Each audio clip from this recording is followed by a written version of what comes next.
बिस्मिल्लाहिर्रहमानिर्रहीम। आज हम ग्राफ थ्योरी डिस्कस करेंगे। तो ग्राफ की डेफिनेशन डिस्कस करेंगे, हम इसकी एग्जांपल डिस्कस करेंगे, ऑर्डर ऑफ अ ग्राफ और साइज ऑफ अ ग्राफ। ठीक है, तो पहले तो ये ग्राफ थ्योरी का इस्तेमाल हम कहाँ पर करते हैं। ग्राफ थ्योरी का इस्तेमाल हम मैथमेटिक्स में, कंप्यूटर साइंस में, बायो केमिस्ट्री, डाटा स्ट्रक्चर, इस सब में हमारे पास क्या होता है, ग्राफ का इस्तेमाल होता है। ठीक है, इसके अलावा ग्राफ थ्योरी का इस्तेमाल हमारे पास गूगल मैप के लिए भी किया जाता है। ठीक है, गूगल मैप हमें क्या करता है, रास्ता बताता है। अगर हमने किसी जगह पर जाना हो तो गूगल मैप हमें रास्ता बताता है, इस जगह पर पहुंचने के लिए कितने रास्ते हैं, कौन सा रास्ता आपको छोटा पड़ेगा और कौन सा रास्ता बड़ा है। ठीक है, तो इस चीज को मैनेज करने के लिए गूगल मैप में ग्राफ थ्योरी का इस्तेमाल होता है। ठीक है, इसके अलावा ग्राफ थ्योरी का इस्तेमाल हमारे पास model paths in a city के लिए भी होता है। ठीक है, तो ग्राफ हमारे पास होता क्या है, ग्राफ हमारे पास कलेक्शन है वर्टिसेस और एजेस की। ठीक है, अब वर्टिसेस और एजेस हमारे पास क्या होते हैं, अगर हमारे पास पॉइंट्स हैं, ठीक है, तो इन पॉइंट्स को हम क्या कहते हैं, वर्टिसेस कहते हैं। ठीक है, और इन पॉइंट्स को मिलाने वाली लाइन जो होती है, जो इन पॉइंट्स के दरमियान में रिलेशन को रिप्रेजेंट करती है, उस लाइन को हम क्या कहते हैं, एजेस कहते हैं। ठीक है, इन पॉइंट्स को नाम दे लेते हैं ए, बी, सी।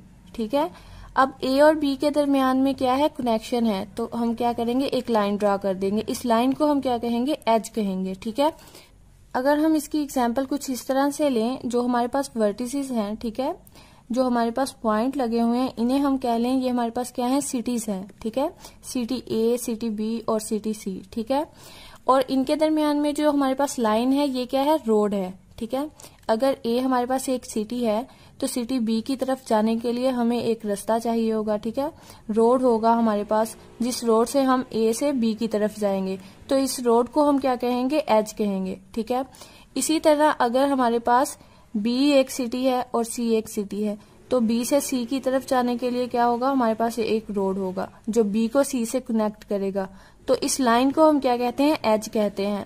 और जो हमारे पास पॉइंट्स होते हैं उन्हें हम क्या कहेंगे, वर्टेक्स कहेंगे। ठीक है, इसी तरह अगर एक और एग्जाम्पल ली जाए, जो हमारे पास नोड्स हैं, ठीक है, ये जो पॉइंट है हमारे पास, इन्हें हम नोड्स भी कहते हैं। ठीक है, अगर इनको हम कह लें, ये हमारे पास क्या है, एफबी यूजर है। ठीक है, आजकल हर कोई एफबी यूज करता है, तो ए क्या है, हमारे पास एक एफबी यूजर है, बी क्या है, एफबी यूजर है, सी क्या है, एफबी यूजर है। अब ए और बी के दरमियान में जो एज है, हमारे पास लाइन है, वो क्या रिप्रेजेंट कर रही है, ए और बी के दरमियान में रिलेशन को रिप्रेजेंट कर रही है, यानी ए और बी क्या होंगे, एफबी फ्रेंड होंगे। ठीक है, इसी तरह बी और सी के दरमियान में जो लाइन है, वो क्या रिप्रेजेंट कर रही है, बी और सी क्या होंगे, एक दूसरे के एफबी फ्रेंड होंगे। अगर हम यहाँ पर देखें तो हमारे पास वर्टेक्स ए और वर्टेक्स सी के दरमियान में कोई भी एज नहीं है। ठीक है, यानी जो हमारे पास यूजर ए है और यूजर सी है, इनके दरमियान में कोई भी कनेक्शन नहीं होगा, ये एक दूसरे के फ्रेंड नहीं होंगे। ठीक है, तो हमारे पास वर्टेक्स क्या होंगे, वर्टेक्स हमारे पास होंगे ए, बी, सी। ठीक है, इन्हें हम क्या कहते हैं, पॉइंट्स, वर्टेक्स या फिर नोड्स भी कहते हैं। ठीक है, और सेट ऑफ एजेस हमारे पास क्या होगा, यहाँ पर हमारे पास एज बन रहा है ए और बी के दरमियान में। ठीक है, तो हम क्या लिखेंगे, ए, बी। ठीक है, इसी तरह सेकंड एज हमारे पास किसके दरमियान में है, बी और सी के। ठीक है, तो यहाँ पर हम क्या लिखेंगे, बी, सी। तो ये हमारे पास क्या होगा, सेट ऑफ वर्टिसेस, और ये क्या होगा, सेट ऑफ एजेस। ठीक है, ए बी का मतलब हमारे पास क्या है, ए बी का मतलब है हमारे पास, ये हमारे पास एज है। ठीक है, ए और बी के दरमियान में, जो हमारे पास बिलोंग करेगा सेट ऑफ एजेस से। ठीक है, तो सेट ऑफ एजेस हमारे पास क्या होता है, unordered pair of distinct element from V. ठीक है, तो ए और बी हमारे पास क्या है, दो वर्टिसेस हैं जिनके दरमियान में एज है। इसी तरह बी और सी हमारे पास क्या है, दो वर्टिसेस हैं जिनके दरमियान में एज है। इसी तरह अगर हमारे पास एक एज हो ए कॉमा ए, ठीक है, तो इसका मतलब हमारे पास क्या होगा, हमारे पास एक ही वर्टेक्स है। ठीक है, यानी हमारे पास एक वर्टेक्स है ए, जिस पर हमारे पास एज बन रहा है, जिसका स्टार्टिंग और एंडिंग पॉइंट क्या होगा, सेम होगा। ठीक है, यानी वर्टेक्स ए से ही स्टार्ट होगा और वर्टेक्स ए पे ही एंड होगा, तो ऐसे एज को हम क्या कहते हैं, लूप कहते हैं। ठीक है, इसी तरह हमारे पास अगर दो वर्टिसेस हों, ठीक है, ए और बी, ठीक है, हमारे पास दो वर्टिसेस हैं, तो इन पे हमारे पास एक से ज्यादा एज भी हो सकते हैं, ठीक है, इन्हें हम क्या कहेंगे, पैरेलल एजेस। अगर दो वर्टिसेस पर हमारे पास एक से ज्यादा एज हो तो उन्हें हम क्या कहते हैं, पैरेलल एजेस कहते हैं, ठीक है। तो ग्राफ की डेफिनेशन देखते हैं, ग्राफ की डेफिनेशन देख लेते हैं। A graph G is a pair, G is equal to V comma E, ठीक है। ग्राफ जी क्या है, हमारे पास पेयर है vertices. A graph G is a graph G is a pair.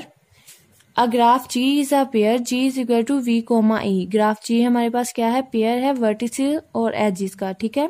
या हम इस तरह से भी कह सकते हैं, a graph G is a collection of vertices and edges, ठीक है। Where V is called the set of vertices, तो V को हम क्या कहेंगे, Where V is called the set of vertices also called nodes और पॉइंट्स, ठीक है। जो हमने पॉइंट्स लगाए थे उन्हें हम क्या कहते हैं, वर्टिसेस, पॉइंट्स या फिर नोड्स कहते हैं। Each element of V is called a vertex, ठीक है। अब यहाँ पर हमारे पास क्या था, सेट था वर्टिसेस का। इसमें हमारे पास क्या है, 3 एलिमेंट हैं। अगर हमने एक एलिमेंट की बात करनी हो तो हम क्या कहेंगे, ए हमारे पास क्या है, ग्राफ जी का वर्टेक्स है, ठीक है। नेक्स्ट है हमारे पास the set of vertex is denoted by VG, ठीक है। सेट ऑफ वर्टिसेस को हम किस तरह से डिनोट करते हैं, वीजी से, यानी ग्राफ जी के वर्टेक्स का सेट, इसे हम वी से भी डिनोट कर सकते हैं, ठीक है, सिंपल वी से। E is called the set of edges, E हमारे पास क्या है, सेट ऑफ एजेस है, ठीक है। आल्सो कॉल्ड आर्क्स और लाइन, इसे हम लाइन्स भी कहते हैं और आर्क्स भी कहते हैं। The set of edges is denoted by E G, और सेट ऑफ एजेस को हम किस तरह से डिनोट करते हैं, ई जी से, यानी ग्राफ जी के एजेस का सेट, इसे हम सिंपल ई से भी डिनोट कर सकते हैं। Edges are unordered pairs of distinct element from V, edges हमारे पास क्या होते हैं, अनऑर्डर्ड पेयर होते हैं डिस्टिंक्ट एलिमेंट फ्रॉम वी, ठीक है। और ये हमारे पास क्या है, यू वी हमारे पास क्या है, 2 वर्टेक्स है, ठीक है। अनऑर्डर्ड पेयर हमारे पास क्या होते हैं, यानी अगर हमारे पास यू वी है तो ये हमारे पास किसके इक्वल होगा, वी यू के, ठीक है। अनऑर्डर्ड पेयर का मतलब हमारे पास क्या होता है, अगर हमारे पास वर्टेक्स है यू और वी, ठीक है, तो अगर हम इनके दरमियान में एक एज ड्रॉ करें तो हम यू से वी की तरफ एज ड्रॉ करें या वी से यू की तरफ एज ड्रॉ करें, दोनों इक्वल होंगे। लेकिन अगर हमारे पास ऑर्डर्ड पेयर है यू वी, ठीक है, तो ये हमारे पास इक्वल नहीं होंगे वी यू के, ठीक है। तो इसका मतलब क्या होगा, एज हमारे पास किस तरफ से है, यू से वी की तरफ है, ठीक है। और इसका मतलब क्या होगा, एज हमारे पास क्या है, वर्टेक्स वी से यू की तरफ है, ठीक है। तो ये हमारे पास क्या होंगे, अनऑर्डर्ड पेयर होंगे, ठीक है। नेक्स्ट है हमारे पास the set V might be, set V हमारे पास किस तरह का हो सकता है, ए बी सी डी, ये हमारे पास क्या है, वर्टिसेस हैं, set of vertices. The set E might be, set ई हमारे पास क्या है, एजेस का सेट, तो इसमें हमारे पास क्या होंगे, ए बी, ठीक है, B C, A D, B D, यानी unordered pair of distinct element from V, ठीक है। बहुत सी जगह पर सेट ई को इस तरह से भी लिखा जाता है, ई अगर हमारे पास सेट है एजेस का तो E1 हमारे पास एक एज है, E2 एक एज है, E3 हमारे पास एक एज है, ठीक है। तो E1 हमारे पास किसके इक्वल होगा, ए और बी के, ठीक है, यानी E1 हमारे पास एज है ए और बी के दरमियान में, ठीक है। तो इस तरह से भी सेट ऑफ एजेस को लिखा जाता है। नेक्स्ट हमारे पास ग्राफ है, हमने ग्राफ एक ड्रॉ किया है, ये हमारे पास क्या था, सेट ऑफ वर्टिसेस और सेट ऑफ एजेस, ठीक है। तो इसका हमने क्या किया है, ग्राफ ड्रॉ किया है। हमारे पास वर्टिसेस है ए बी सी डी, ठीक है, तो ए बी सी डी हमने वर्टिसेस ले लिए, ठीक है। अब सेट ऑफ एजेस हमारे पास क्या है, ए और बी के दरमियान में हमारे पास कनेक्शन है, ठीक है, यानी ए और बी के दरमियान में एज है। तो यहाँ पर हमने क्या किया, ए और बी के दरमियान में एक लाइन लगा दी, ठीक है। इस लाइन को हम क्या कहते हैं, एज कहते हैं, जो ए और बी के दरमियान में हमारे पास कनेक्शन को रिप्रेजेंट करती है, ठीक है। नेक्स्ट हमारे पास है बी और सी के दरमियान में एक एज है, ए और डी के दरमियान में एक एज है, इसी तरह बी और डी के दरमियान में एक एज है। अब जो हमारे पास एजेस हैं उन्हें हमने नाम दे दिया है, ठीक है, यानी पहला हमारे पास एज था ए और बी के दरमियान में, तो उसे हमने क्या कह दिया, E1 कह दिया, या हम इसे ए और बी भी कह सकते हैं, एज ए और बी, यानी ए और बी के दरमियान में एज है, ठीक है।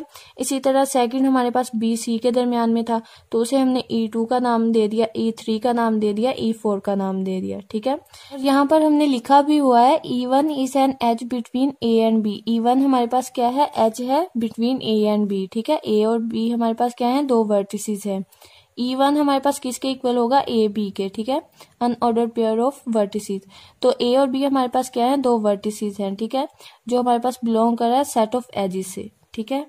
नेक्स्ट है हमारे पास order of a graph. The total number of vertices in a graph is called order of a graph, ठीक है, डिनोटेड बाय मॉड वी। तो ऑर्डर ऑफ अ ग्राफ हमारे पास क्या होगा, जितने हमारे पास उसमें वर्टिसेस होंगे वो क्या होगा, हमारे पास ऑर्डर होगा उस ग्राफ का। इस ग्राफ में हमारे पास कितने वर्टिसेस थे, 4 वर्टिसेस थे, ठीक है, 1 2 3 4। तो इसका ऑर्डर हमारे पास क्या होगा, 4 होगा, और इसे हम डिनोट किस तरह से करेंगे, मॉड वी से, ठीक है। नेक्स्ट हमारे पास है size of a graph. Total number of edges in a graph is called size of a graph denoted by mod E, ठीक है। किसी ग्राफ में हमारे पास जितने एजेस होंगे वो क्या होगा, हमारे पास उस ग्राफ का साइज होगा। तो इस ग्राफ में हमारे पास कितने एजेस हैं, 4 एजेस हैं, ठीक है। तो इस ग्राफ का हमारे पास साइज क्या होगा, 4 होगा। हम डिनोट किस तरह से करते हैं, मॉड ई, ठीक है। तो इस ग्राफ का हमारे पास ऑर्डर क्या होगा, 4 होगा, और साइज भी क्या होगा, 4 होगा।